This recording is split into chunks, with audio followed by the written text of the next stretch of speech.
আজ দিল্লিতে প্রথম মনসুন বর্ষা শুরু হলো। মনসুন বর্ষা মতলব আষাঢ় শ্রাবণের যে বর্ষাটা শুরু হয় সেটা এখানে মনসুন বলা হয়।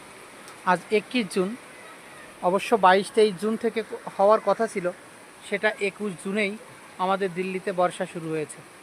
এটা আমাদের একটা গর্বের বিষয় এবং আমাদের সৌভাগ্য যে এত খুব জলদি দিল্লিতে বর্ষা শুরু হলো। তা না হলে দিল্লিতে বর্ষা শুরু হতে মিনিমাম টাইম জুলাইয়ের লাস্ট উইক, জুলাইয়ের সেকেন্ড উইক এমনটাই বর্ষা শুরু হয়ে থাকে। কিন্তু বছর মে মাস থেকেই বর্ষার টুকটাক করে হচ্ছে এবং এই সময়টায় জুনে মনসুন অলরেডি দস্তক দিয়ে দিয়েছে।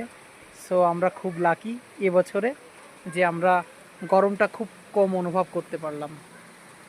এমনও দিনে তারে বলা যায়, এমনও ঘন ঘর বরিশায়। বাহ, রবীন্দ্রনাথের সেই কবিতা ছন্দ সব কিছু মনে পড়ে যায় এমনও রিমঝিম বৃষ্টিতে।